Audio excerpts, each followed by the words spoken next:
Selamat siang. Net 12 kembali hadir dengan ragam informasi hangat dan menarik. Dan kita mulai berita pertama.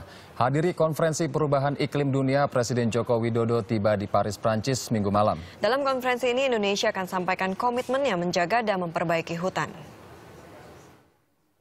Presiden Joko Widodo dan Ibu Negara Iriana tiba di Paris, Prancis minggu pukul 10:30 malam waktu setempat. Kedatangan Presiden untuk menghadiri konferensi perubahan iklim Conference of Parties COP21 disambut Duta Besar RI untuk Prancis.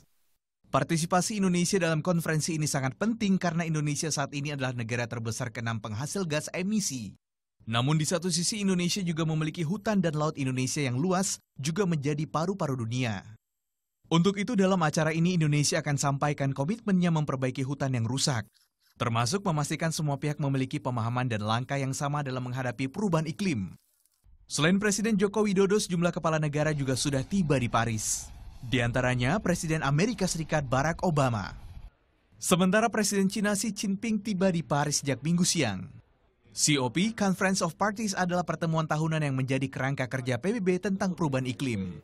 Ada 195 negara tergabung dalam konferensi ini. Misi utamanya adalah mencegah naiknya suhu bumi. Tahun ini adalah pertemuan ke-21 sejak pertama digelar tahun 1995 di Berlin, Jerman. Konferensi tahun ini dimulai tanggal 30 November hingga 11 Desember mendatang. Ya, Conference of the Parties atau COP ke-21 ini kembali menekankan setiap negara untuk berkontribusi dalam perubahan dampak iklim.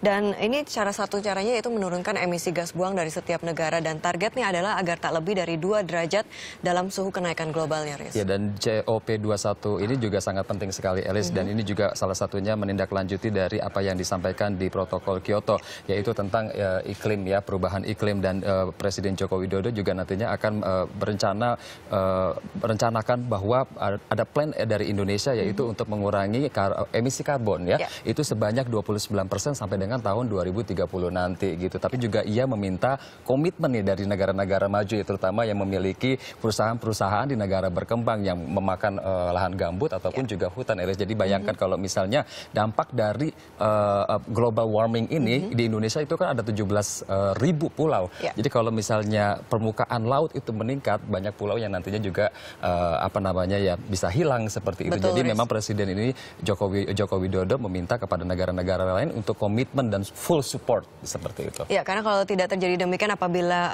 stagnan tetap seperti di tahun ini emisi buangannya, maka akan terjadi kenaikan hingga 3 derajat Celcius di tahun 2030 mendatang. Ya, dan kita pastinya akan terus mengikuti perkembangan dari COP21 ini, ya, Elis. Dan masih